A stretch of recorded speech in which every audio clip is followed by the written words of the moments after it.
Hello, and welcome back to Zenin Fanfics. Today we're starting part 5 of an exciting new series. What if Genius Deku challenged the world without a quirk? If you enjoy this video, please like and subscribe for more content. The story we're featuring is written by JayDeeKay on archiveofourown.org. You can find all the relevant links in the description, so be sure to check out the author's profile and say hello. Now let's dive into the story. Izuku pushed off, immediately hooking a left, noting some of the teams who had begun to bore down on them.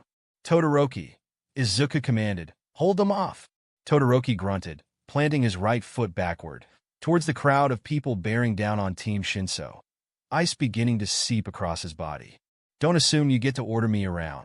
Nevertheless, Todoroki unleashed a massive wall of ice, separating the crowd from their team. "Good," Izuku grunted, turning his attention fully to the silver-haired boy and his team. "Now, time for an experiment." Izuku raises his left arm, turning the dial low, and putting his thumb on the switch. He aims his hand towards the silver boy, but then lowers it, instead pointing his arm down at the legs of the front horse. Izuku watches as Jinji closes his eyes and shouts, "Shinso, close your eyes." He doesn't know if Shinso obeys, but then a bright silver light emanates from Jinji's palms, radiating into a blinding wave.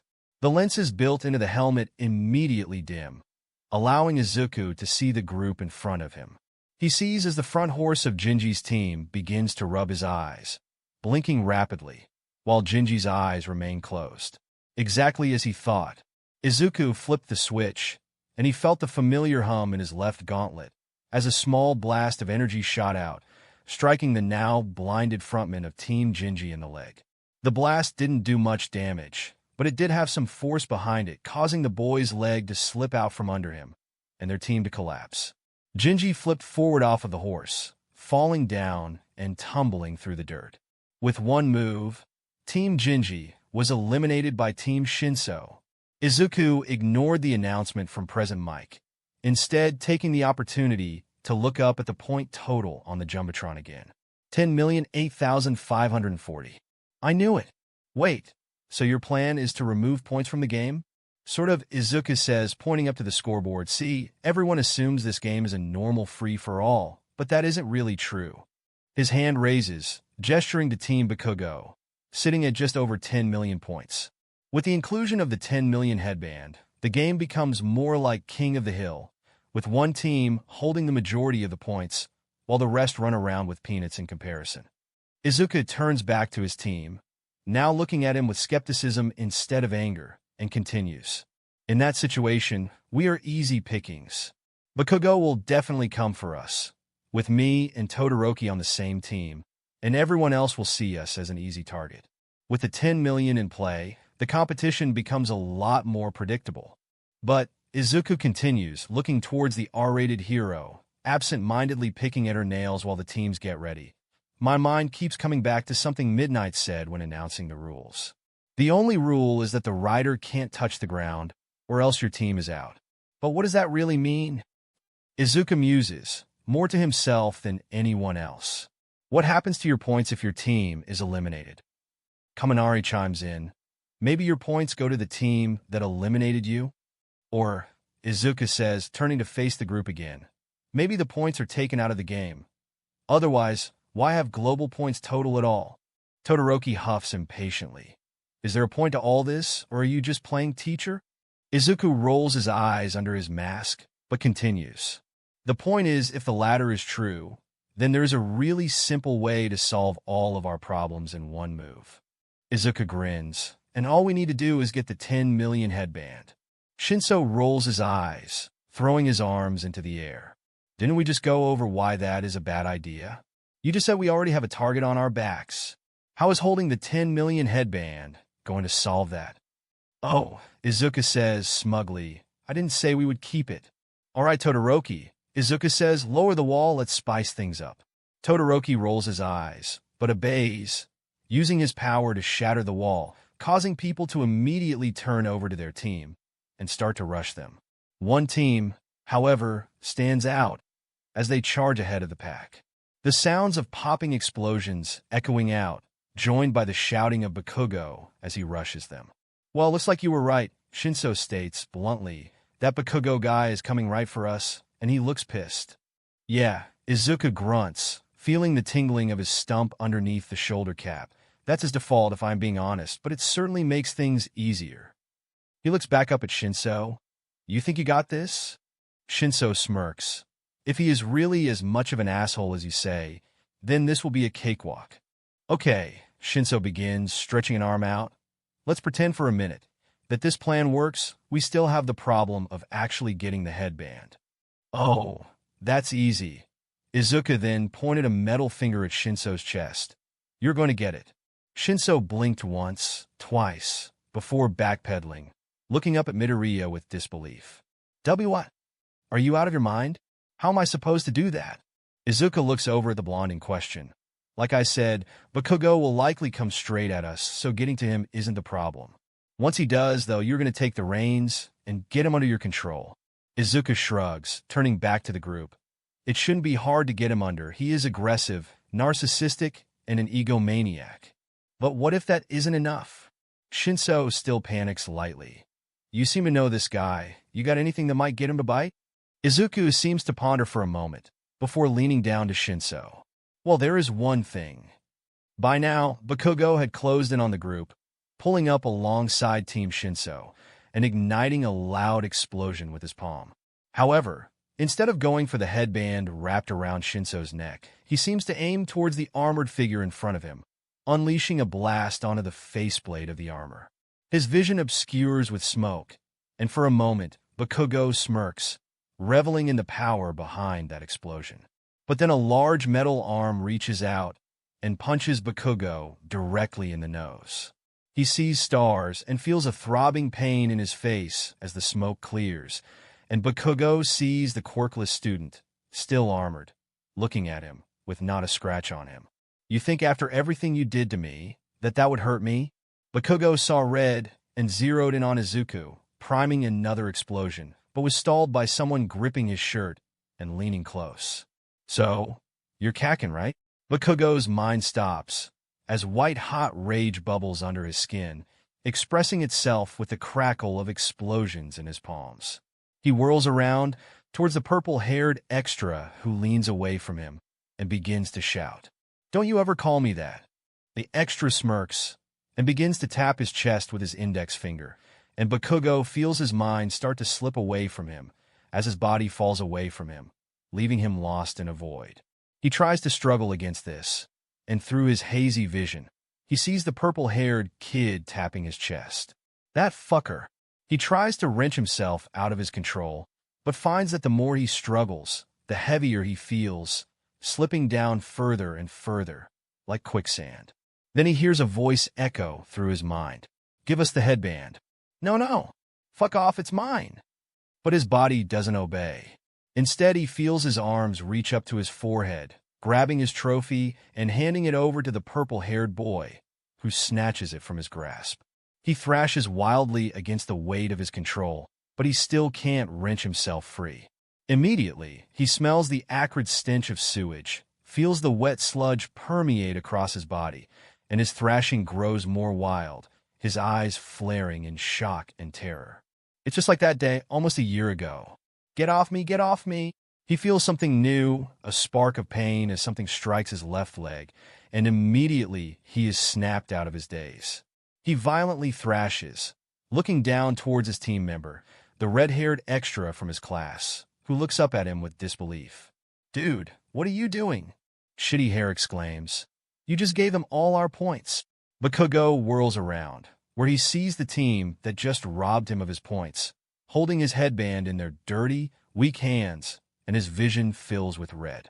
Then fucking move, he exclaims, hitting Shitty Hair in the head. Get me close so I can kill Deku and his little band of losers. Half of that team are our classmates. Shitty Hair speaks nervously. You think I fucking care? Bakugo growls, shifting his weight to try and force the other students forward.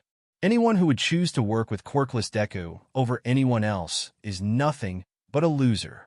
Now move, I need to get closer to destroy them.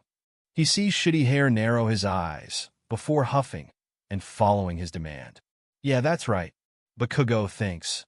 Obey your betters just like everyone always had. Okay, so we got the headband. Shinso shouts, looking as their names skyrocket to the top of the leaderboard. Now what? Now, we need to find a target. Izuku looks around, noting that every team seemed to be rushing them, the attention of each competitor solely on them. But first, we need to get the chuff off our tails. Izuku turns the dial on his left arm up to maximum and gestures back to Kaminari.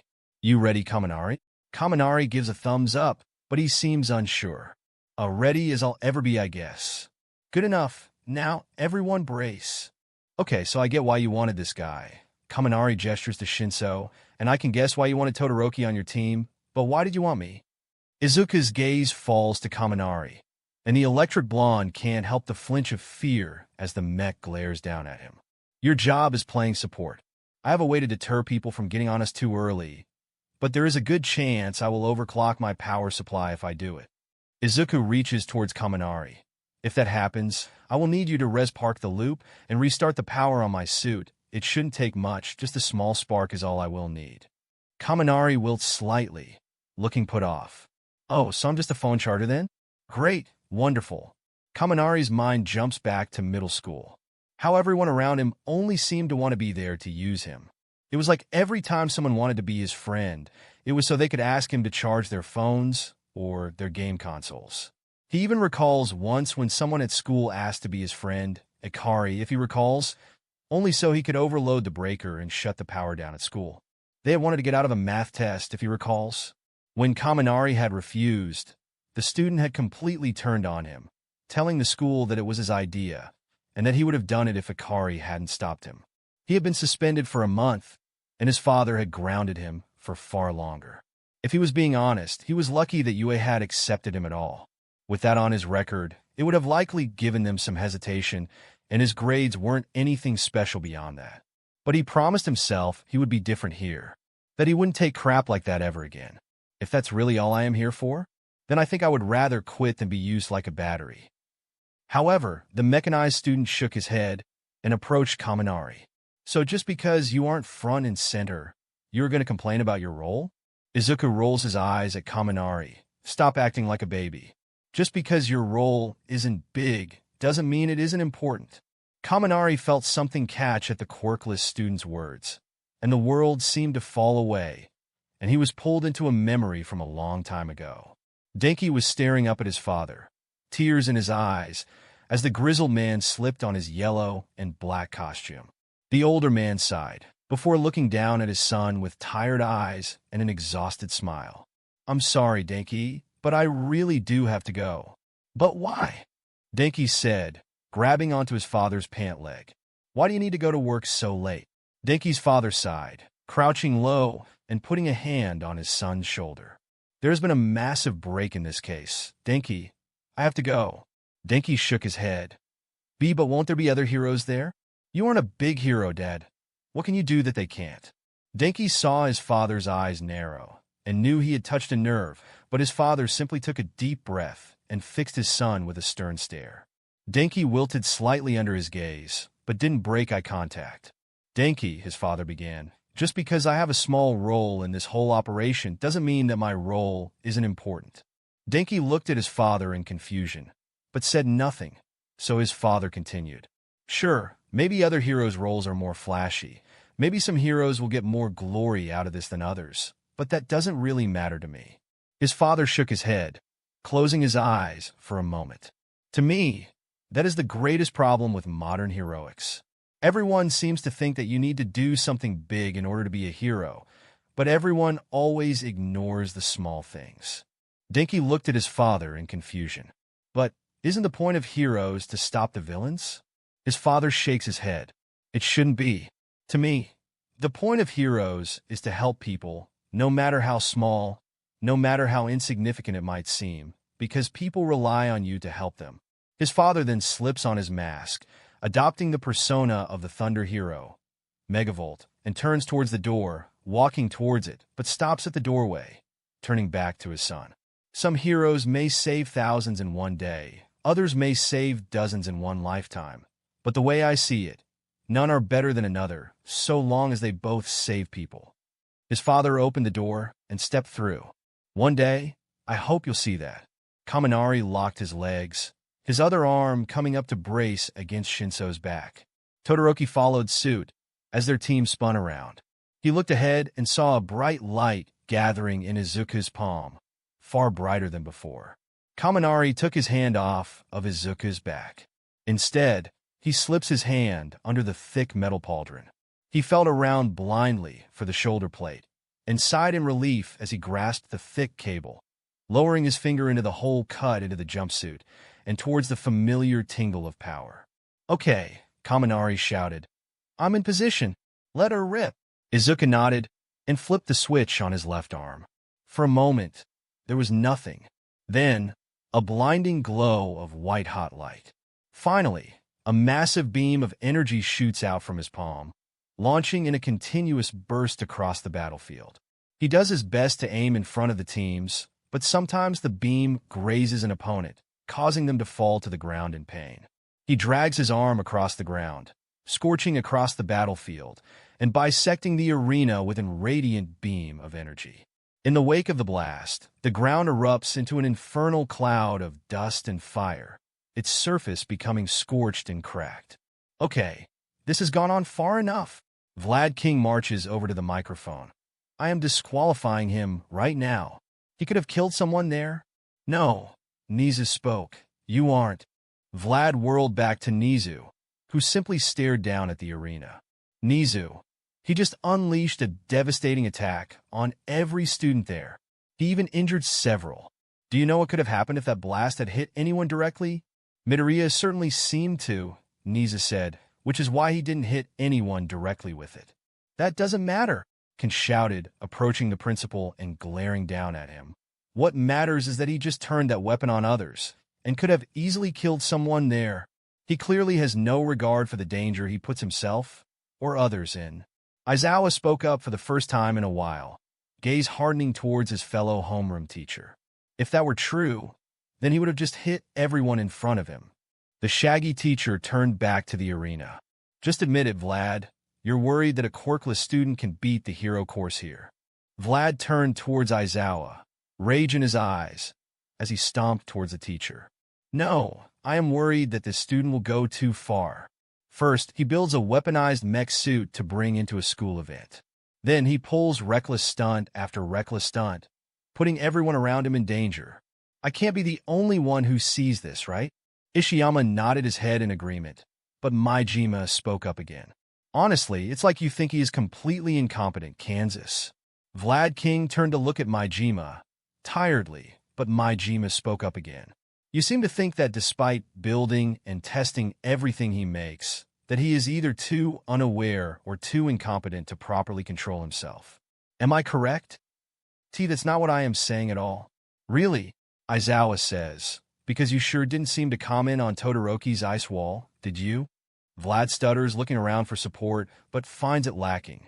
"Sit down, Ken," Nizu says, still not facing him. "I have tolerated your outbursts this far, because I do believe they come from a place of genuine concern even now." Vlad moves to speak, but Nizu puts up a finger. "That being said, if you continue to voice the same concerns despite evidence suggesting they are unfounded, I will be forced to take action. Am I clear?" Vlad said nothing for a moment, staring down at Nizu stone-faced, before moving back to his seat and taking it with a huff. Throughout all of this, All Might stared down at the mechanized boy and his team, trying to process what he had just seen. Did a quirkless boy really do all of that? Midoriya, just what are you capable of? Izuku heard the blaring of an alarm as his power rapidly approached zero, but he continued on, completing the line and shutting off the beam. He sees the LEDs in his eyes flicker and shut off, and his right arm goes completely limp. "I'm out, Kaminari!" Izuku shouts, his voice muffled by the mask.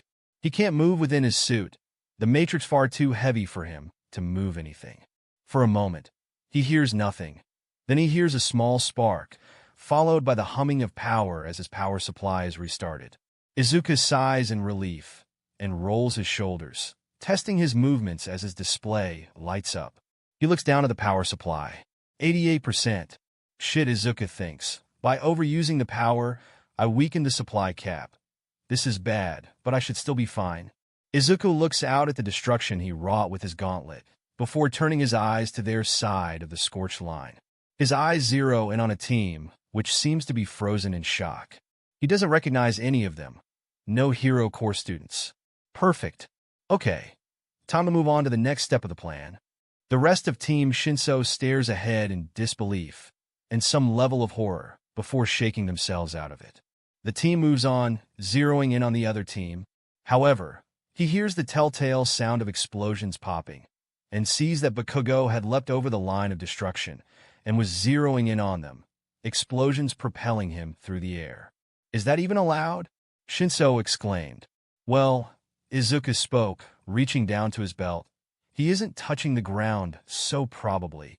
Izuku pulls one of his force grenades off of the bandolier, holding it steady in one hand. Okay, don't fail me now. He waits for Bakugo to get closer, until Bakugo reaches the point that he rears back for an attack. At that moment, Izuku throws the grenade as hard as he can towards Bakugo. The explosive blonde registers the grenade and tries to move to the side, but only ends up putting himself perpendicular to the sphere, which activates, unleashing a shockwave and briefly concussing Bakugo, who was launched up and away from the grenade, which fell back down to earth. Izuku reached out and grabbed the grenade, strapping it back onto the bandolier, and continued to charge the other team, who had begun to shake themselves from their paralysis. Once they got close enough, he gave the signal by tapping Shinso's leg. Shinso then reaches out for the other team, 10 million point headband still in his hands, and threw it around the other team's head. He heard the clicking as the board ticked up, and that team flew up to the top of the leaderboard. The rider struggles with his new headband before he frees his vision. And Team Shinso has given away the 10 million point headband to Team Yoshida. Present Mike exclaims, confusion clear in his voice. Wait, what? Shinso then smirks at the rider, now identified as Yoshida. Congrats.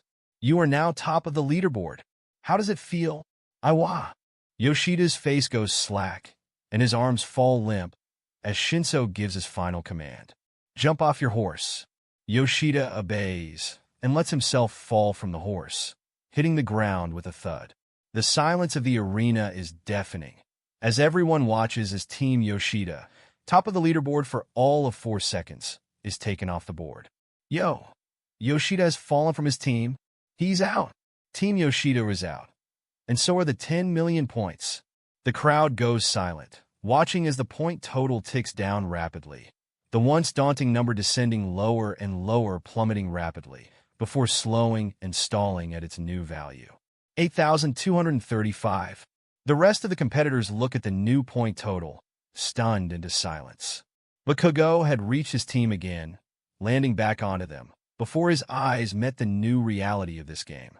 He tries to process this change, that his hard-earned 10 million point trophy had just been snuffed out, ripped from him by Deku and that purple-haired bastard, and then cast into the void, right in front of his eyes. Well, what the fuck just happened? Okay, so your plan is to get the 10 million points and just throw it away? Todoroki asks, with confusion and irritation. Why? As the situation stands, we can't win this game. Not because of our points, but because of the point total itself.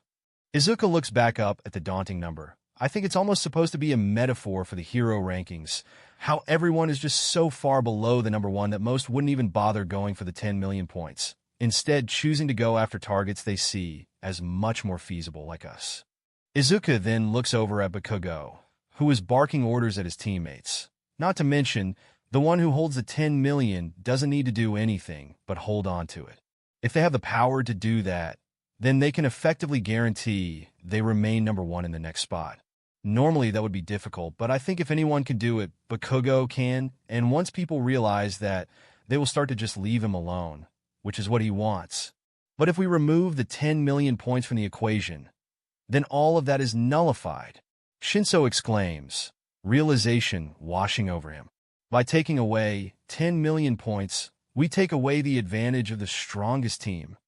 Exactly, Izuku states, glad someone is following along, but beyond that it serves a secondary purpose. Izuku points back up to the scoreboard. Most people look at that scoreboard and see a bounty board, the goal being to get as many points as you can to close the gap. But with the removal of the 10 million, it becomes more like a hit list, with every remaining point mattering significantly more. This opens up every team to a shot at number 1, and every other team as their avenue to get there. Izuku nods to himself. By doing this, every team will have a somewhat equal shot at the number 1 spot, something that everyone is hungry for. Izuku turns back to his team, leaning down over them all. We may lose at King of the Hill, but we can definitely win a battle royale. Izuku looked around at the other teams, the new reality washing over them as they looked at the new point total, and smirked to himself as he saw some of the teams start to change their tune. Instead of everyone rushing for the 10 million, one team whirls around to another and begins to grab at them, trying to rip the headband away from them. One by one, he sees as more teams come to the same conclusion, and all begin turning on each other, letting the once charging crowd become a mass melee. Teams turning on teams, rushing to grab as many points from the other as possible. The names on the scoreboard began to bounce rapidly around, as one team overtook another, only to then be caught off guard by an unseen opponent. In truth, the situation had become pure chaos. Izuku loved it. Okay, Todoroki said, looking out towards the mosh pit of competitors in front of them. So your plan worked, so now what? Now, Izuku speaks, grinning sadistically behind his mask. Now we just go down the list and take out every team that is in front of us. Wait, Kaminari spoke, brows furrowed in confusion. We aren't just going to take their headbands? Hopefully, we won't have to, Izuku responded, as their team began to step forward. Our plan right now should be to cull the herd, so to speak. We play aggressively, eliminating every team that hops to the top 3 spots that we don't need to actually go for points, because that's where things will get complicated. Shinso smiled and knocked on the back of the helmet. You know, I'm starting to love the way you think. Izuku smirked under the mask, but kept his eyes forward, his team charging into the fray. Now let's cause some chaos. A silence had fallen over the teacher's booth after Mick's announcement. Every member of the faculty staring down at the chaos of the scoreboard as the teams rapidly shifted around the scoreboard. The crowd seems equally shocked by this turn of events, their cheering having weakened from before as confusion reigned over the arena. Interesting, Nisa said, looking down at the horde of students as they clashed in a large mob. Never in my years have I seen such an odd approach to the team event. President Mike looked down at the chaos of the arena in confusion and disbelief. I still don't understand. Why did he do that? Majima spoke up, a proud smile on his face as he saw Midoriya charge into the fallout. Easy, their team changed the game. All of the teachers looked over at Majima, who continued unhindered. Midoriya saw through the facade of a fair fight and saw the truth. The way this battle is established sets a precedent. By having one team so far above the others, it almost acts as a deterrent, stopping people from aiming for the top. Majima turns back around towards the deflated figure of All Might. After all, there can only be one number 1 hero, right? I thought the point of the 10 million was the opposite, that the person at the top was supposed to be a target. Ken scratched his chin, confusion and irritation clear on his face. The victor of the race becomes a massive target for everyone, right? One might think so, Aizawa spoke, staring at the scoreboard, but often the sheer gap in points does the opposite, making people who don't think they can aim for the top focus on easier targets that they feel they can actually take on. Plus, Majima looked over to Mike, a frustrated sneer on his visible mouth. With Yamada deciding to plant a target directly on Midoriya's back, the aforementioned hero looked down again with some guilt. Izuku needed to find a way to keep everyone from targeting him down, or else he wouldn't be able to get enough points to pass to the next round. Not with a constant squad of headhunters targeting him for his quirk status. So Midoriya equalized the competition. Aizawa said the armored student's plan became more clear. By removing the 10 million points, he made every other point more valuable, and made every team have a chance at flying to the top, no matter their skill sets. Aizawa grinned slightly. He just made every competitor equal, not bad. I still feel that it goes against the spirit of the event. Ishiyama pipes up, while Midoriya's ingenuity is certainly impressive, that I will not deny. He took the purpose of this competition and dissolved it. While not against the rules, it certainly feels cheap. Point is, Majima said, side-eyeing Ishiyama, Midoriya took a losing situation and figured out a way to change it into a far more even fight. Majima's smile grew wider. Personally, that feels like something worthy of praise. To be fair, Vlad said, how do we know that strategy wasn't established by Todoroki? Or Shinso?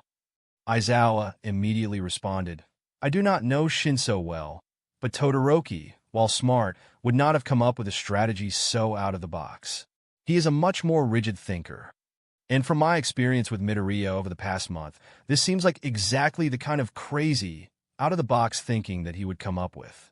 Majima spoke, his proud tone negating the bite of his words.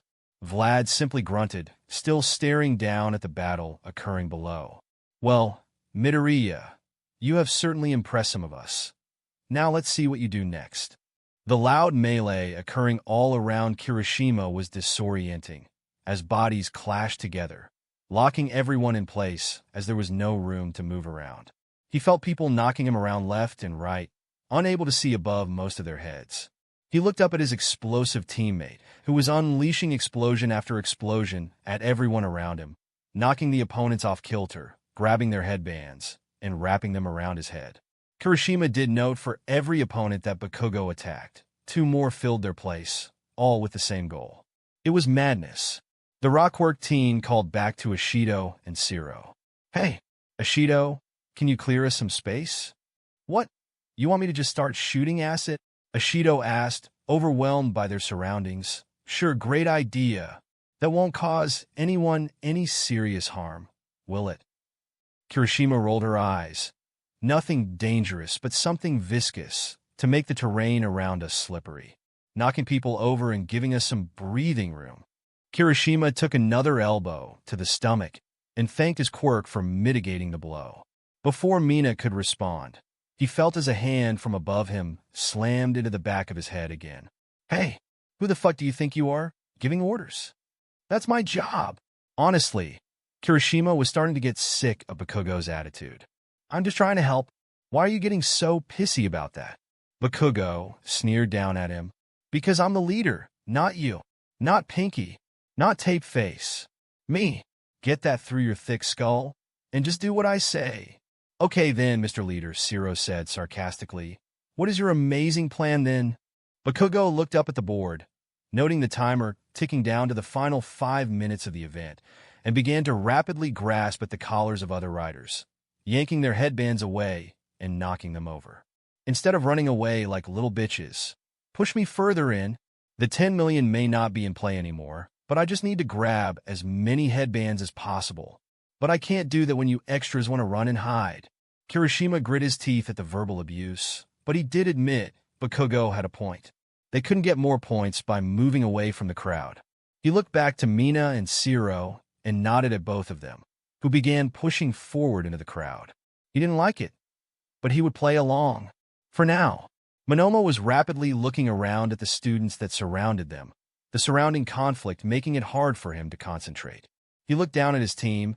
Kendo was currently using her hands as a shield, blocking people from getting to them from the front, while Pony tried to shake people off from their rear. He noted that Kurwaro was missing, probably in the melee, using the shadows to grab headbands and bring them back. Monoma leaned down to Kendo, tapping her on the shoulder and feeling the familiar rush of power flow into him.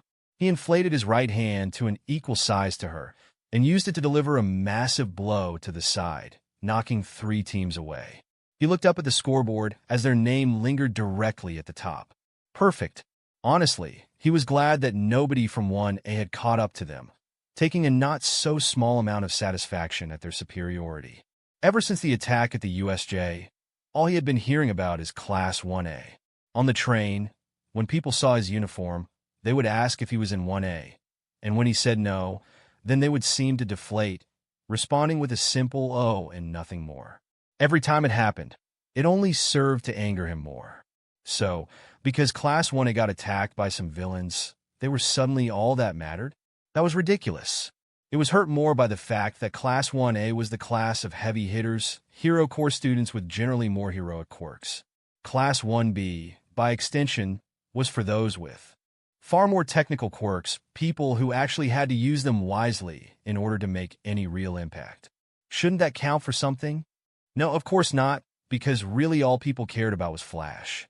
He sighed to himself, ready to give the order for Kendo and Pony to move out, trying to escape the melee, when he heard the sound of metal crashing against stone. He looked over and saw a hulking iron Goliath rushing straight towards him.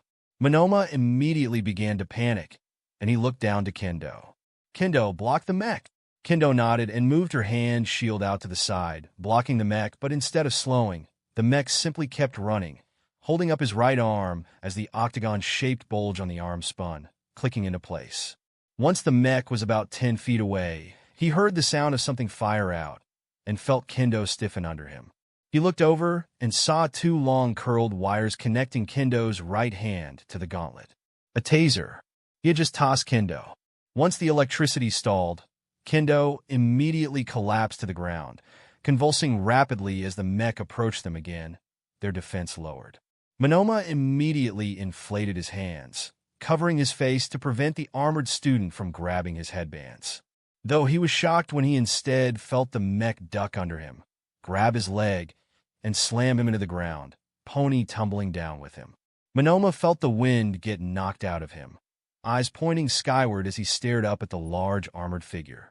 The figure simply stared down at him, as if confirming something, before turning around, running back into the fray.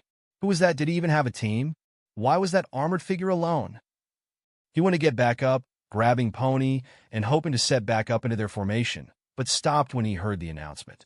Team Monoma has been eliminated. What? What did he mean by eliminated? That was an option. Monoma looked back into the crowd, towards the armored student, and clenched his fist, frustration bubbling in him. Why did nothing ever seem to go his way? Okay, Izuku thought, looking up at the scoreboard. We are down to 6,050 points in total. Taking out Monoma had been a good move that threw us up to 6th place. Not enough yet, but close. Izuku looked back outside of the melee, seeing their team positioned far away. Todoroki and Kaminari staying close to the edge, with Todoroki firing off large ice attacks to deter any stragglers. The rules were clear before, that anything was on the table so long as the rider didn't hit the ground, and when Bakugo had flown at them, it had given him an idea. The horse didn't necessarily need to stay together, either did they? Individual team members could break off, so long as the rider stays up. So Izuku had taken to running into the crowd, identifying a few key targets, and taking one of them out along the way. He started to run back towards their group, looking up at the timer and nodding to himself. 3 minutes, Izuku mused, eyes locked forward towards his team. Time to change strategy. Once Izuku reached his team, he locked back up with the other 3 and looked back to them. Okay, Izuku said to his team, we haven't eliminated enough spots yet, and we are running out of time. I have an idea that will push us into the final, but it involves Kaminari breaking off on his own. He looked back at the electric blonde. Think you can handle it? Kaminari smiled wide, giving Izuku a thumbs up. Leave it to me. Izuku nods, and the team begins to charge back into the mob of students. He felt a shift in the rear of the team and saw Kaminari begin to run at his side out of the corner of his eye, looking back at him and waiting for instructions.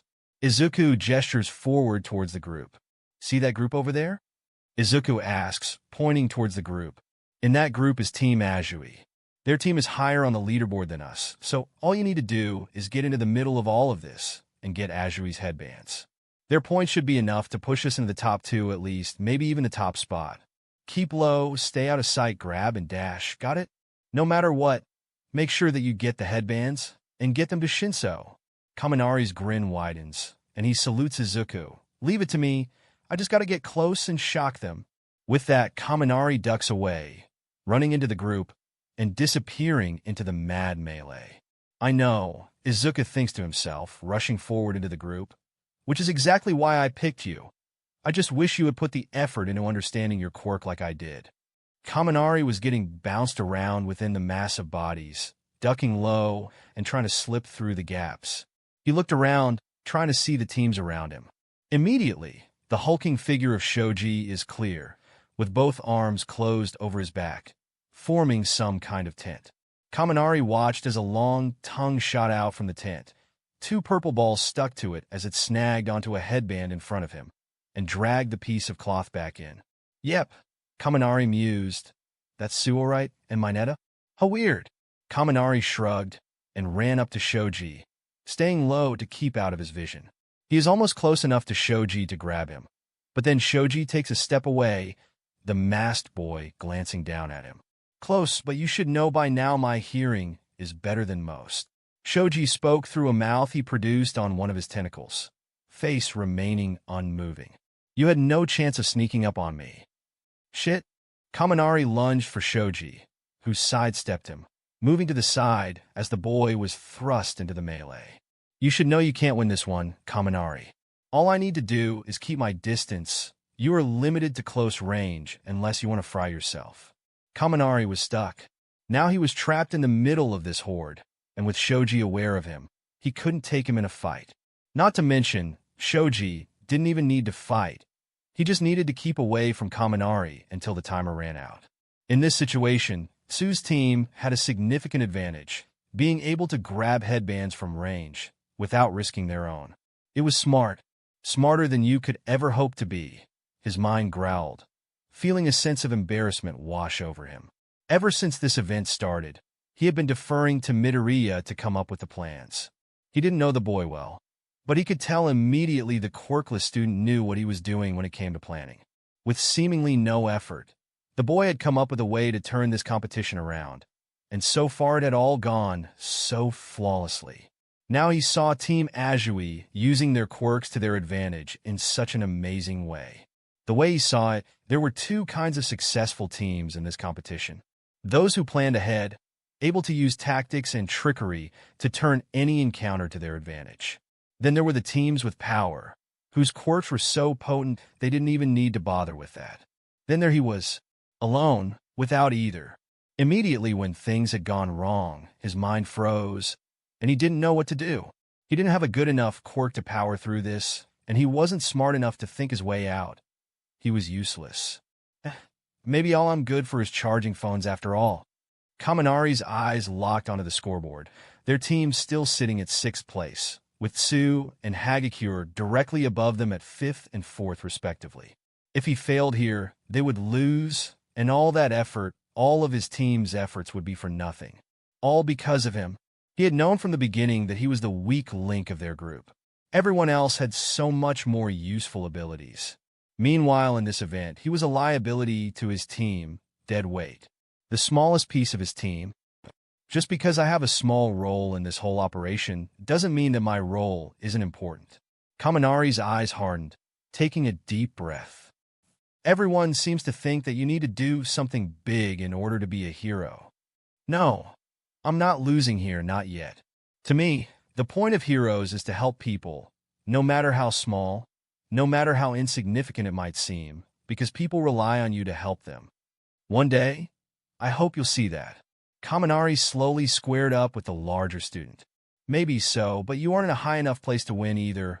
You're in 5th place. Shoji raised an eyebrow. So? Kaminari's eyes lock onto Shoji's back. So you can't rest on your laurels either, huh? His attention locks onto the gap in Shoji's arm tensing his body, waiting for just the right moment. Eventually, you need to attack. As expected, Tsu's tongue shot out, aiming for the headbands of another team. But as it rocketed over his head, Kaminari leapt up, grabbing her tongue and immediately discharging electricity into Tsu's tongue, feeling the muscle grow rigid in his hands due to electric shock. He could see Shoji falter, lunging forward to knock Tsu loose, before he realized that he did exactly what Kaminari wanted him to. Shoji tried to stop his movement, but it was already too late. As he got closer, Kaminari lunged into Shoji as well, sparks coming off his free hand, Tsu's tongue in his other, and grabbed Shoji's leg. Shoji's world filled with pain as his body spasmed, sparks shooting off of his body, his muscles growing rigid, but Kaminari continued until Shoji lost his balance and slumped forward, releasing his 2 teammates. Immediately, Kaminari grabbed Tsu, holding her above the ground by her collar, her unconscious body in his arms, and grabbed the 4 headbands she was wearing. Got it?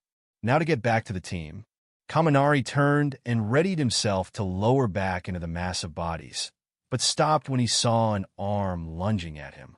He yelped and ducked away from it, only for 3 more arms to grab at him. Again and again, he ducked and weaved away from the opponents, trying to keep them from grabbing him. Whenever he felt someone grab him, he released a small shock, the pain usually being enough to get them to let go. But the more he did that, the more he felt his mind slipping away, the familiar dull sensation taking its place. I can't keep doing this, Kaminari thought to himself. I'm starting to overcharge. I needed to do something. Kaminari felt himself get buried, as more and more people began to grab at him, and closed his eyes, feeling the electricity begin to build in him. I hope you're paying attention, Izuku, because I'm not going to be much help after this. And with that, Kaminari unleashed a massive shock, discharging all around him and everyone around him, and he felt his vision blank and his mind short-circuit. Izuku fired off another blast towards an approaching team. A few teams had decided to target them, but through the combined efforts of Izuku and Todoroki, they were able to hold them off, staying to the edges of the arena and holding what points they still had. 1.5 minutes left, Izuku muttered. He's taking too long. You think he got caught? Shinso suggested, tapping Izuku on the back of the collar plate. In that case, we need a new plan. Just as Shinso spoke, Izuku watched as the entire group was bathed in an electric yellow light, all of them spasming and undulating uncontrollably as electricity coursed through them. After a few seconds, it stopped, and Izuku watched as team after team dropped to the ground, revealing a lone figure standing in the center of the mass. Kaminari knelt down in the center, in a squat position. His face morphed into a dull, amusing expression as he thrust both hands out, back and forth. And in one hand, he held 4 headbands. 1 minute remaining, competitors. President Mike shouted. Many teams were stunned, staring at the lone figure holding 4 headbands. But Izuku immediately turned their team and began rushing forward. He got the headbands, but probably couldn't get out of the mob, so he did what he could and cleared the way for us. Izuku smiles to himself. Pretty smart, Kaminari. Maybe I misjudged you. However, Izuku could see many other teams following his lead, charging towards the lone blonde. He saw as they closed in, ready to scratch the headbands from his grasp, and Izuku launched a repulsor blast at them, deterring some of the teams. He needed to get to Kaminari, and he needed to do it before anyone else did. Stepping over the paralyzed students hindered his progress, but it also seemed to hinder everyone else as well.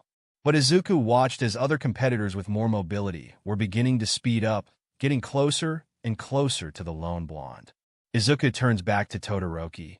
Can't you do something about this? Todoroki grit his teeth, trying to step over everyone else. If I use my ice, I would freeze the unconscious competitors as well, which could cause them serious harm. What about your fire? Just launch a blast of flame over there to stall them. Todoroki's eyes widened before his expression hardened, and he bore his teeth at Izuku in anger. I will never use his quirk. What? Todoroki scoffed. You would not understand. Yeah, I don't understand or care. Now stop being a liability and just do it, Izuku shouted, throwing his left arm out and firing a blast out as the mob of competitors got closer to Kaminari. I made a promise to myself. I would never use his fire. Shinso hit the back of Midoriya's helmet lightly. Look, you clowns can argue about this later, but for the love of everything, one of you had better do something. Izuku looks back to Todoroki, waiting for him to make a move, but the boy simply stared back, stubbornly refusing to follow his command. Fine, Izuku shouts, raising his right arm and rotating the revolver cuff into place. If you won't do it, then I will. Izuku clicks the first trigger, extending a metal rod and igniting a small pilot light before squeezing the second trigger, which begins to launch a bout of flame out of his wrist, a wave of fire shooting out and cutting off the approaching mob. Todoroki looks at the gout of fire and feels his heart clench, his breathing beginning to rapidly increase, but schools his features again before he falls too deep into his own mind. Izuku yells back to Todoroki. If you aren't going to be of any help here, then make yourself useful and grab Kaminari. The headbands are worthless unless Shinso is wearing them at the end. Todoroki looks like he is going to protest, but hearing the announcement that they only had 30 seconds left, he shakes his head, throws Shinso onto Izuku's back, and sprints towards Kaminari. Izuku stops the flame, checking the fuel gauge built onto his wrist cuff. Using a consistent flame would deplete his fuel, something he couldn't let happen when there was still so much competition left. Instead, he holds up his left arm, letting the pilot light collapse back into the cuff, and powers some short bursts from his glove. He uses his gauntlet to hit the front men of the approaching teams, trying not to move as he feels Shinso struggle against him, trying to keep a grip. Again and again, Izuku fires blast after blast, trying to hold people off. 20 seconds, competitors. He sees out of the corner of his eyes Todoroki grabbing Kaminari and throwing him over his shoulder, headband still clutched in Kaminari's hand. He begins to slowly move back to the group, the weight of his classmates significantly slowing Todoroki down. He isn't going to make it, Izuku thought, urgently, slowly beginning to sidestep over the bodies as he kept launching blasts at the approaching mob, who were slowly gaining ground. I need to get closer. Slowly, Izuku stepped closer and closer, Todoroki approaching with Kaminari slung over his shoulder. Izuku looked down to see his power approaching 30% and lowering rapidly. Izuku lowered his left gauntlet, instead fully facing Todoroki and trying to make his way over, the approaching crowd coming closer and closer to them. 10 seconds left. Todoroki finally made it to his armored teammate, slinging Kaminari down and gripping the headbands, trying to tear them from his grasp. Izuku stood above them, priming his repulsor in case anyone got too close, readying himself for them. Again and again, Todoroki tried to wrench the headbands away, but Kaminari held fast. Kaminari won't let go, Todoroki shouted. So make him, Izuku shouted back, blasting a team that got too close.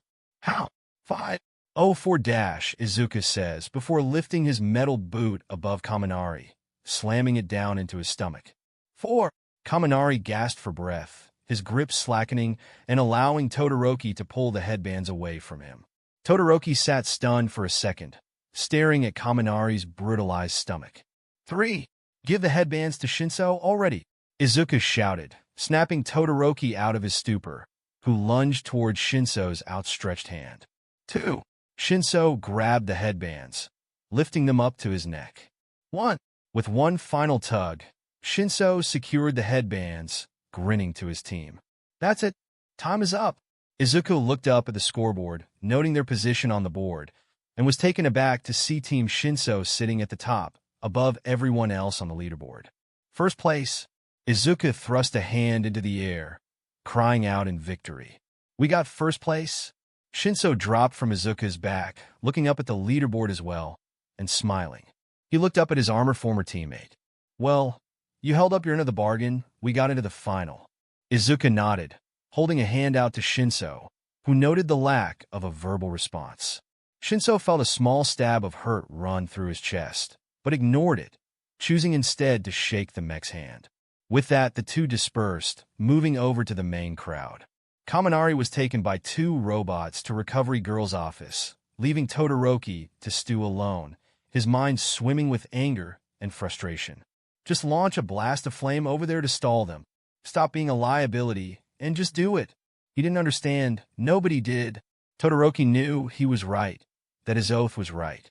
He refused to let Endeavor control his life anymore. And when he won the sports festival without that man's quirk, then all the better. He would prove it to everyone next round, that he was not going to be defined by Endeavor anymore. Katsuki stood stunned, letting his anger and disbelief wash over him. He stared up at the scoreboard, seeing his picture, his name, second from the top. Second place? He looked up one name, seeing the same purple-haired extra looking bored through his picture. Second place to Deku. Of all people. What the hell was happening? Has the world gone insane? There was no way that quirkless Deku had beaten him in anything, especially not a combat event. He glared over at the walking scrap heap, who wasn't even looking in his direction, as they waited for the announcement of the next leg of the tournament. But Bakugo was hardly paying attention, choosing instead to rationalize this turn of events.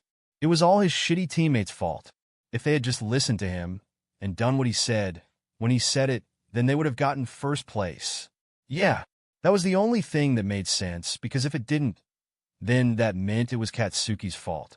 And Katsuki Bakugo never made mistakes. He thought back to the moment that Freak and his band of losers stole his 10 million points, and felt his teeth begin to grind together. That purple-haired freak had cheated, yeah. They all had cheated their way here. That's it. If they hadn't cheated, and if his teammates had actually carried their own weight, instead of riding his coattails to the top, then he would be in his rightful place, above everyone else. This is why he hated teams. Everyone else always slowed him down. They couldn't handle his natural strength, and always fell behind. It really did suck sometimes, being so superior to everyone else that relying on them became a liability. It was a mistake he would never make again. He looked up at the board, seeing the screen switch to a tournament bracket, as the walking public decency violation they called a teacher began to speak.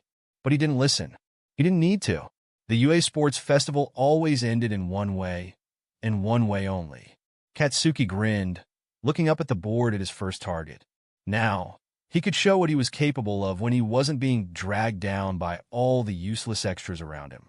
Now he could win this and prove that he was the next #1 hero. He looked over at Deku again, his grin becoming malicious. And he could finally show that Freak his place. Ken sighed to himself, leaning against the hall outside the teacher's box. The rest of the faculty was still inside, but after watching the last round, Ken felt he needed to get some air and collect his thoughts. So, here he stood, trying to make sense of what he had seen in that ring. He had to admit, the approach that Team Shinso had used was unique, even if he disagreed with the reasoning behind it. He knew it was creative and showed an ability to plan ahead that was certainly admirable, but it just felt wrong to him. The point of the sports festival was to show the prowess of the hero course. It was meant to instill the public with confidence for the future of hero society. Each event was made to emulate that fact in some way. But then that boy had not only ignored that fact, but completely flipped the events on their head. Midoriya truly had nothing against the boy for his quirk status, but he couldn't help but be irritated by the boy's short-sightedness. The sports festival was about far more than just him, or any one person for that matter. It is the perfect first step for a young hero hopeful to make a name for themselves, for people and agencies to see them in action, so that the public can feel safe when they eventually take over the protection of the country, and so the agencies can see the students and offer to help them improve. Everything here was for a reason, and the quirkless boy simply didn't seem to get that. That or the boy knew, and either didn't care or actively opposed that. Ken felt a buzzing from his pocket and pulled his phone out from it, immediately recognizing the number. Tapping the answer button, he lifted the phone to his ear and started to begin speaking, but was immediately interrupted. Vlad King. An aged feminine voice spoke from the other end of the phone, one that he knew well. "Do you know why I am calling?" "I think I can make a guess, Madam President." Vlad spoke, clearing his throat slightly. "Good, then I won't waste time." Ken could hear the steel in her voice. He knew this was not going to be light conversation. That quirkless boy is making a mockery of the UA Sports Festival. He needs to be taken out of the competition, and it needs to happen now. Ken sighed, "I have tried multiple times, Madam President, to appeal to Nizu and seeing that for himself. However, the rat refuses to listen to reason. Not to mention Majima is still defending this charade to this very moment." Ken paused, taking a deep breath. "You know as well as I do the rat loves chaos. And Midoriya is definitely offering that and more." "Frankly, Vlad King," the president spoke, "I couldn't give less of a shit about what Niza loves. What I care about is the Hero Commission, my Hero Commission, and from what we have been gathering, at this moment, there is a growing sentiment in the public questioning the necessity of heroes." Vlad felt his heart still, his blood growing cold. It's still small, easy enough to quell, but it needs to be done soon. In certain circles of social media, people are talking about how a quirkless boy not only showed up every hero student at UA, but did so in a way nobody had ever seen before. While it isn't much now, the sentiment only grows the more liberties you and your school give the boy. Ken sighed in frustration. "I understand, Ms. President, and I agree with you, this could be a serious problem. But I have tried to appeal to Nizu, and he really is the only one who has the authority to take him out of the competition. I don't know what you want me to do." "I want you to try harder, Vlad. spoke the president, her voice growing even colder. You know as well as I that the rat won't listen to me on this issue. He knows damn well the problem with this situation, but he has always enjoyed pushing the limits on what he is and isn't allowed to do. She sighed, could hear the age in her voice. I am reaching out to you, Vlad, because I know you. I know that you see the problem and want to fix it, just as I do, and get the sports festival back on track. Ken rubbed the bridge of his nose, closing his eyes in an attempt to quell his growing headache. I will try to convince him to take Midoriya out, but I can't make any promises. He let out a chuckle of frustration. Besides, the next event has much more rigid rules. Midoriya won't be able to bend the rules anymore. Plus, I am fairly confident that he won't win in a straight fight against any of the hero courses, even with that scrap heap he is wearing. I certainly hope you are right, Vlad King, the president spoke, because if you aren't, I will ask that you take matters into your own hands. Madam President let her words sink in before continuing. This charade is a problem, not just for the prestige of UA, but for the future of the Hero Commission as well. That is unacceptable. Am I made clear? Yes, Madam President, I understand. Good.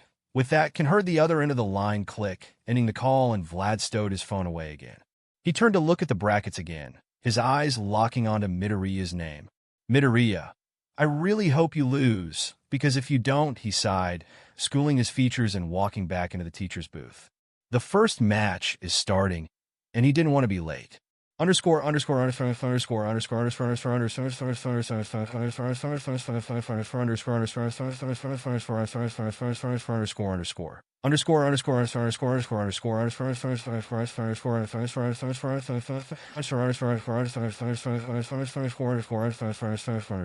underscore underscore underscore. Izuku stares down at the floor of the tunnel, listening to the roar of the crowd above him. His eyes flick to the corner of his vision, towards the different displays laid out for him.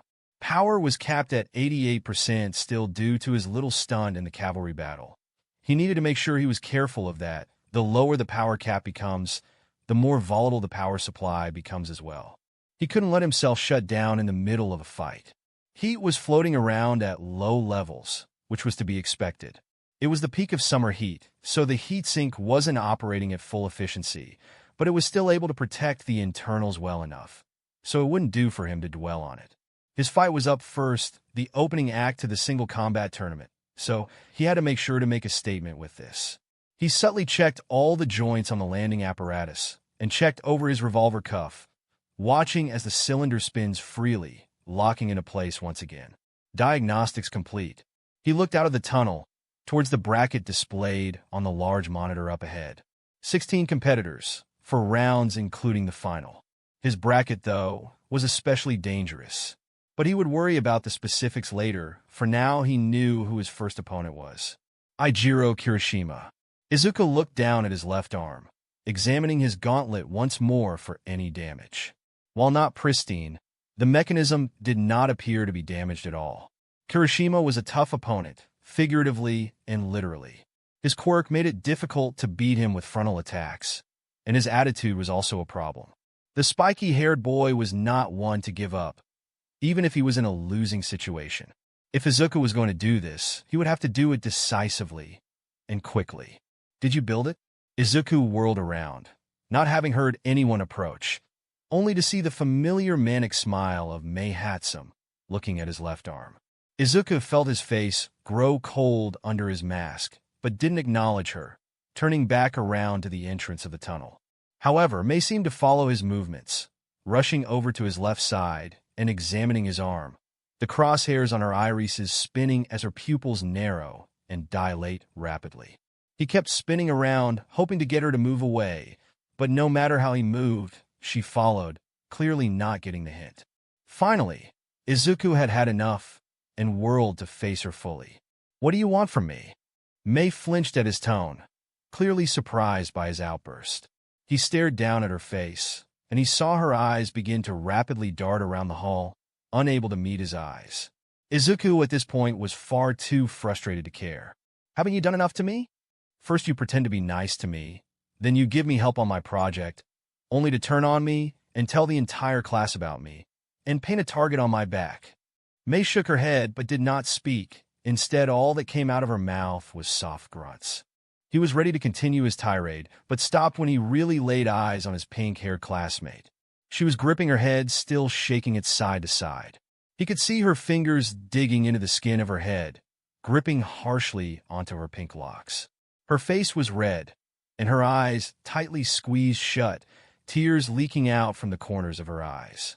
She wasn't speaking, instead simply continuing to let out weak murmurs from tightly closed lips as she violently shook her head no.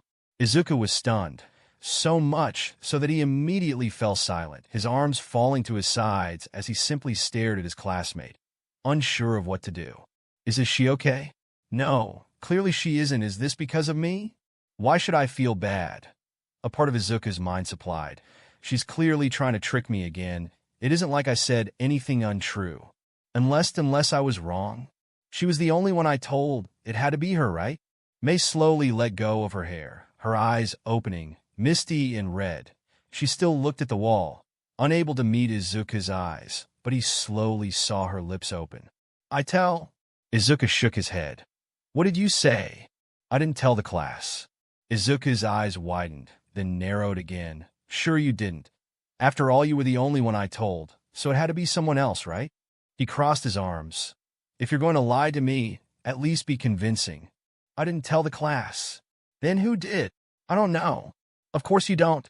How convenient. I don't even know what you think I told them. That caught Izuku off guard, but he came to grips again, pointing an armored finger down at May, who took a step back. Stop lying to me. You know damn well what you did.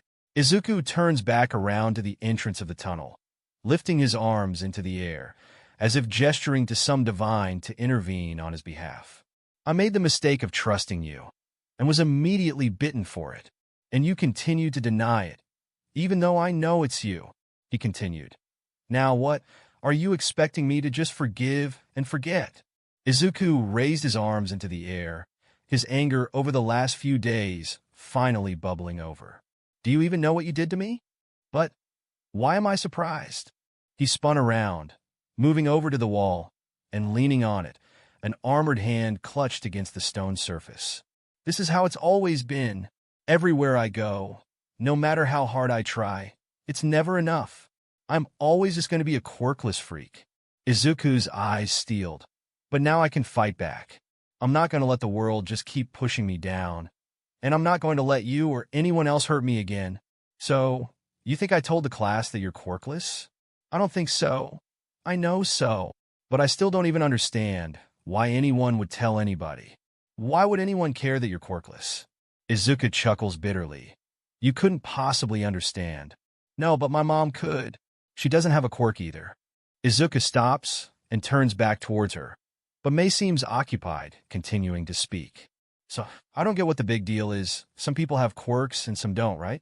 My mom is quirkless. My dad isn't. So, why would it matter if you were quirkless? Maybe I should ask her. Izuku's mouth opened and closed a few times. He was stunned in his silence, unable to formulate a proper answer to her question. Her mom is quirkless? Izuku felt his shoulders slump, his body seeming to collapse slightly under an invisible weight. His mind, meanwhile, was swarming under this revelation. Had he really been so wrong about her? You really weren't the one who told the class, were you? May groaned. That is what I said. Did you not hear me? The girl seemed to ponder something, putting a hand to her chin. Can you not hear well in that armor? Maybe next time you should add a noise filter, or you could build a selective audio amplifier. That would be super interesting. No, that isn't the point. Izuku cut himself off. I guess that maybe I was wrong about you. Izuku stood straight and bowed as best he could with the heavy armor. I'm sorry. May was silent for a time, but Izuku did not meet her gaze, still feeling guilty over how he hurt her. He sighed and moved to stand straight, but then his classmate spoke again. So can I examine your arm? Izuku immediately bent up, his face twisting into confusion underneath his faceplate. What? Can I examine your arm? May repeated, moving closer to her armored classmate, the super cute robot arm, not the boring fleshy one. All right, folks. The voice of Present Mike rings out over the loudspeaker. Now that our short break is over, it's time to begin the first match. Will our competitors please proceed to the entrance of their respective tunnels? Izuku schooled his features and took a deep breath, straightening his back and turning away from Mei. He began his slow march out to the arena. However, before he got too far, he turned his head back and addressed Mei once again. Once the tournament is over, I'll let you examine the arm for a bit. He doesn't wait for her to respond, instead, marching over to the light emanating from the mouth of the tunnel, where Majima waits at the edge. You ready, Midoriya? Izuku nods. I can take him. I planned for this. Majima doesn't say anything else, and Izuku walks past him, into the light of the arena.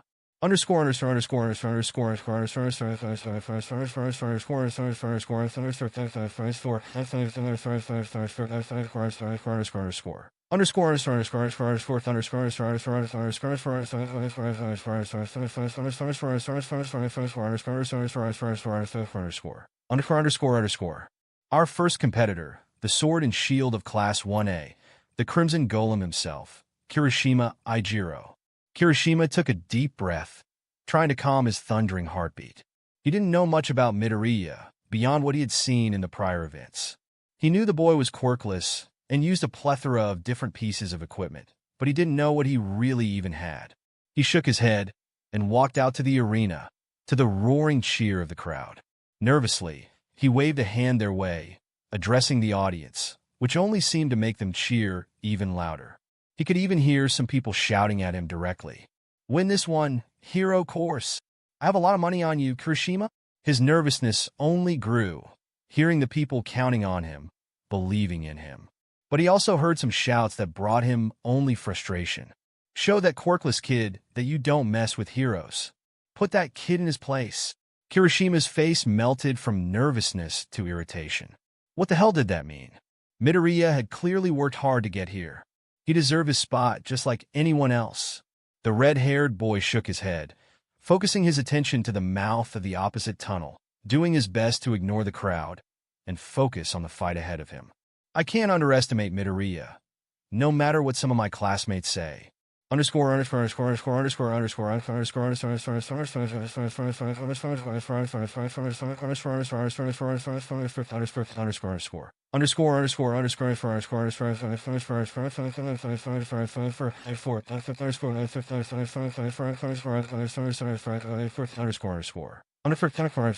Kirishima was sitting with his classmates in their booth, trying his best to relax before the tournament started.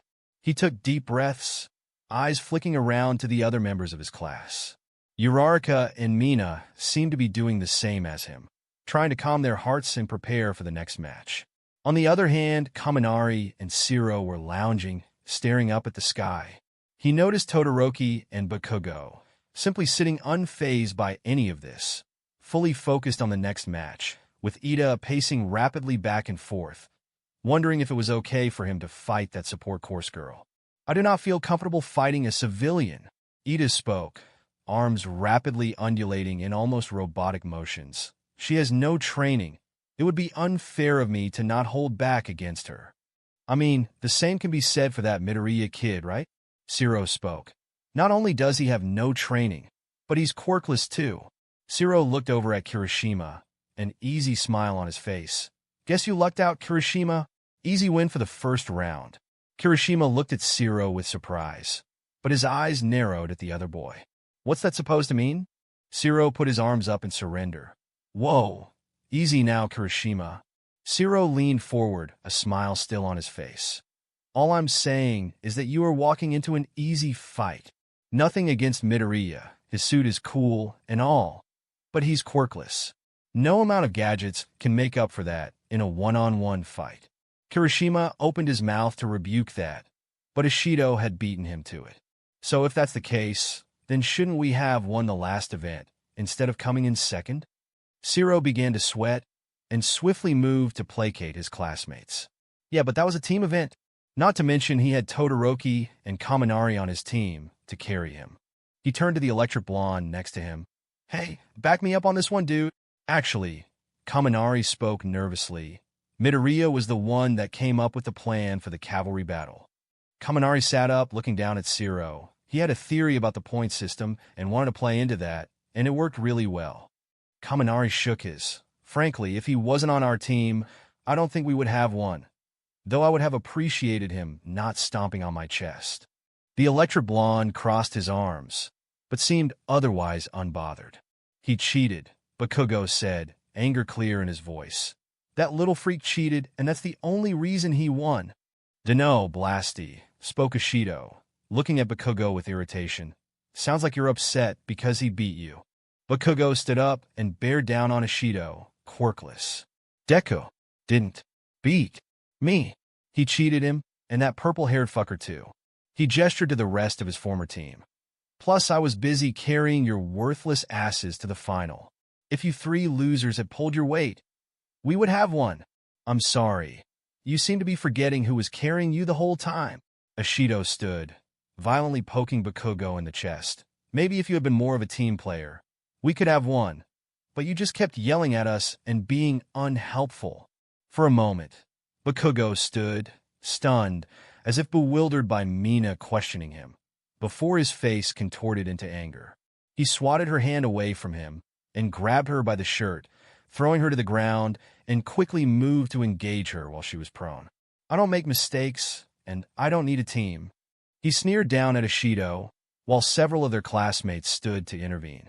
Bakugo had approached to down Mina, bearing down over her, hands outstretched and palms pointed forward, but after taking in his surroundings and seeing several of his classmates poised and ready to stop him, he huffed in irritation and leaned back, stuffing his hands into his pockets.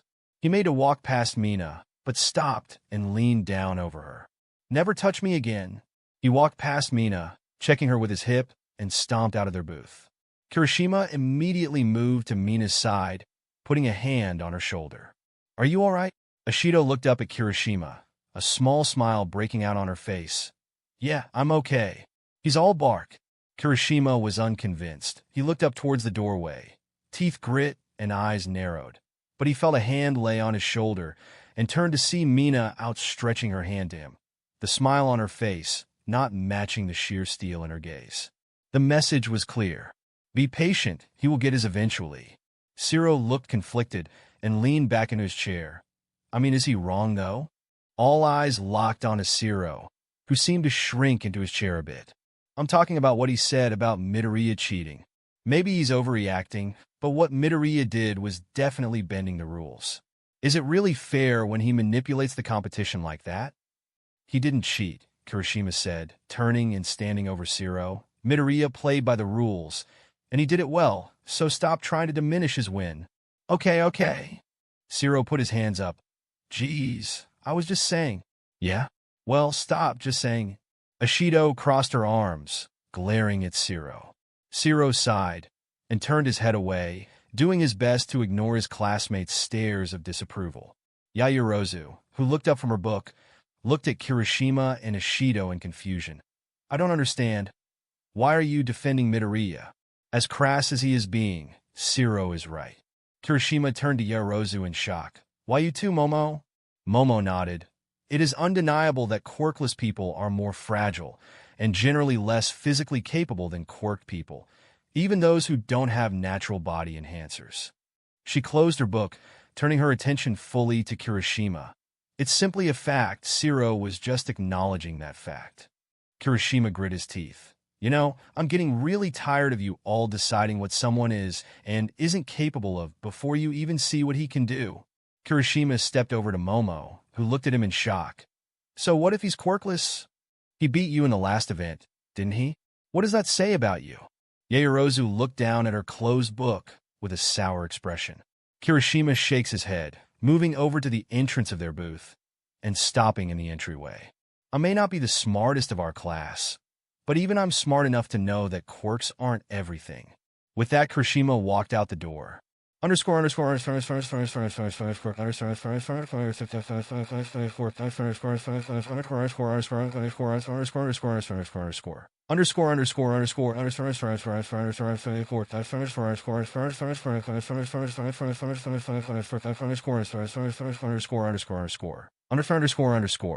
Kirishima sighed to himself, focusing himself back on the coming fight.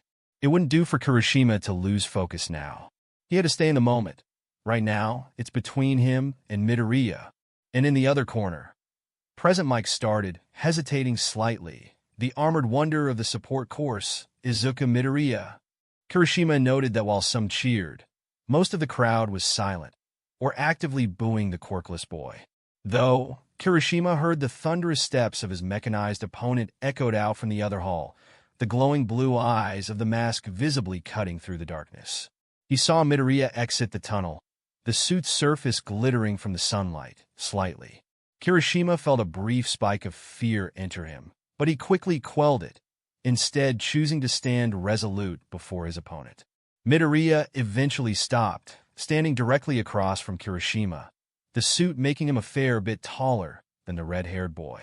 Kirishima took inventory of the armor, of every visible component, and found himself leaving his observation with far more questions than answers. He couldn't make heads or tails of anything. Shaking his head, he smiled over at Midoriya. "Hey," Kirishima shouted. "Let's have a good match, okay?" Midoriya stood motionless before finally speaking. "What? Is this some kind of game to you?" Kirishima tilted his head. "What? This isn't some fun little competition. For some people, this is their only chance to prove a point," Izuku said, leaning forward and outstretching his palms. "Looks like that's a lesson that you need to learn."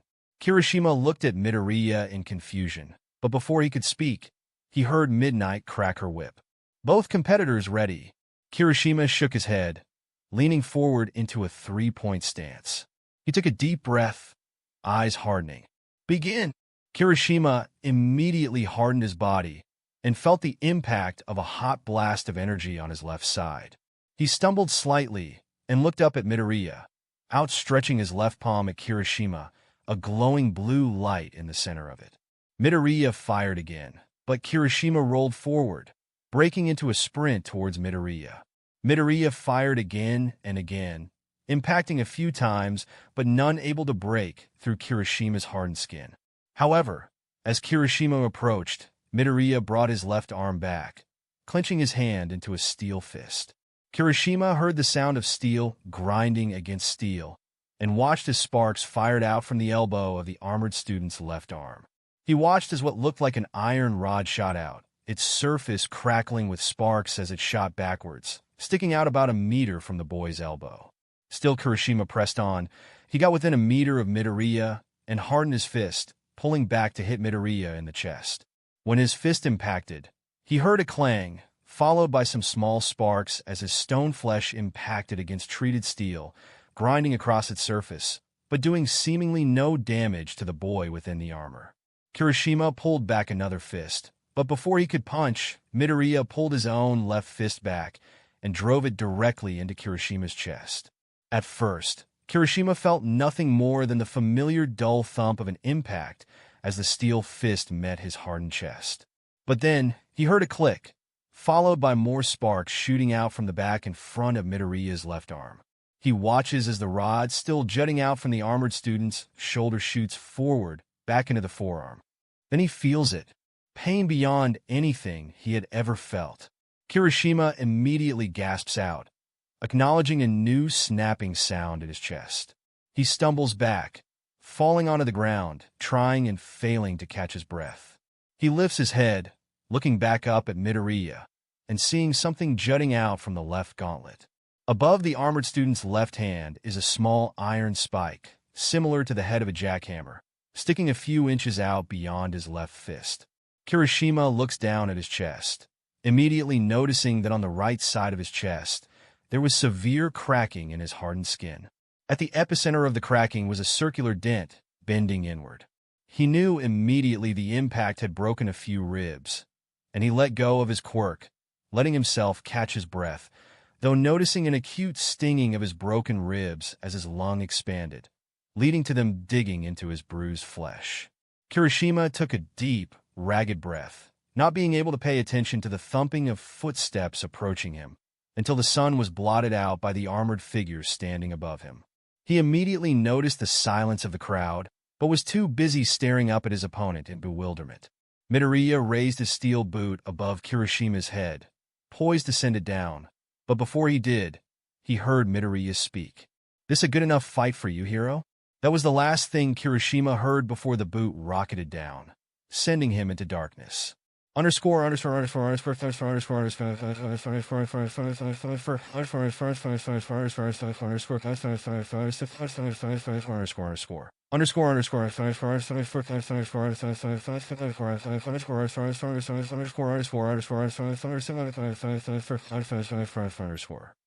underscore underscore. Tashinori stares down at the arena in barely restrained horror. From a quick glance at the other members of the faculty, they were in similar states. Even Majima, who had previously been outspokenly supportive of Midoriya's participation, was at a loss for words. Tashinori turned to Aizawa, whose expression gave nothing away, but after a month of knowing the man, he could recognize tension in the underground hero's pose. Every muscle in his body was wound tight, ready to move at a moment's notice. Ken was the first to break the silence, slowly marching over to Nizu, who appeared indifferent to the situation. The hulking hero took a deep breath and leaned down over the diminutive chimera. "Nizu," he began, voice hoarse with seriousness, "I know I have made this same argument time and time again, but I need you to consider what I am saying right now." Ken takes another deep breath. This is no longer about the spirit of competition or the sanctity of the sports festival. Not anymore. Ken lifts a hand and points it at the screen, still displaying the still form of Kirishima, breathing shallowly on the concrete. "You need to disqualify Midoriya, and you need to do it now. I understand you were hesitant before, but the facts are laid out for you, plain as day." Ken slammed both hands on the desk. Before, he walked the line between necessary force and senseless endangerment. Now he has made his side of that line very clear. Ken had slowly increased in volume, causing the other teachers to break from their stupor. However, Nizu still had yet to even acknowledge the man. Majima, at this point, had stood, moving to intervene. "Now hold on. Sure, that seemed excessive, but I highly doubt it was senseless. Midoriya was going up against a hero course student." Ken whirled around to Majima, his expression morphing into rage. "You are not about to justify that, Majima."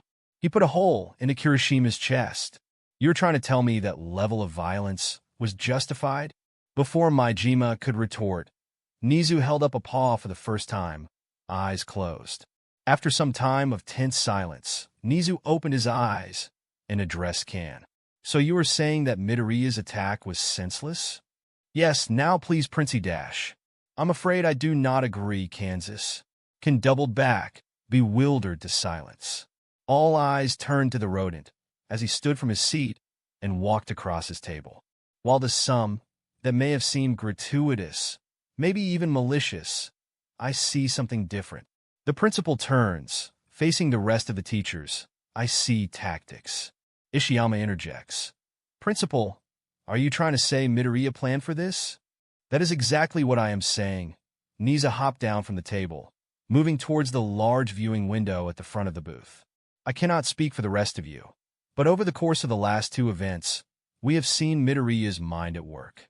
Nizu reached the viewing port and gazed down towards the still silent arena. "He is intelligent, giftedly so, but he is unorthodox. He is adept at thinking outside of normal avenues, likely a learned trait rather than naturally gifted, given his quirk status." Nizu turned around, letting the skyline frame his form. And later, we saw his capacity to plan ahead and find creative and unusual solutions to various problems, using simple tools. Given the time limit on constructing the armor, Midoriya has demonstrated a capacity for using simple tools to solve complex issues, and all with a fairly extreme time crunch. "Wait," Present Mike interrupts. "What exactly are you getting at?" "I am saying that given what we know about Midoriya, he would not have constructed this tool if he did not think it was necessary. Otherwise, it would have been a waste of time, resources, and effort." Nizu gestures to the screen. Aizawa stands and moves over to the principal. "So, Midoriya made that item to specifically counter Kirishima's quirk?" "Maybe not specifically." Nizu shakes his head, "but it was likely the major driving force of that tool." "But wait," Ishiyama seemed deep in thought. "By that logic, He would have had to have prior knowledge of Kirishima's quirk, maybe others as well. Niza smiled. Yes, he did. Because I gave it to him. All eyes darted to the principal, save for Maijima, and a deafening silence followed. Then, the screams of disbelief started, a symphony to Nizu's ears. Thank you for joining us on this journey through what if Genius Deku challenged the world without a quirk. We hope you found it as captivating as we did. A big thank you to JayDeeKay for creating such an engaging story. Don't forget to visit their profile on archiveofourown.org for more fantastic works. The link is in the description below. If you enjoyed this video, please give it a thumbs up, share it with your friends, and subscribe to Zenin Fanfics for more intriguing explorations into fanfiction and fantasy. Your support helps us create more content like this, and we love hearing your thoughts and suggestions in the comment section. See you soon in the next video.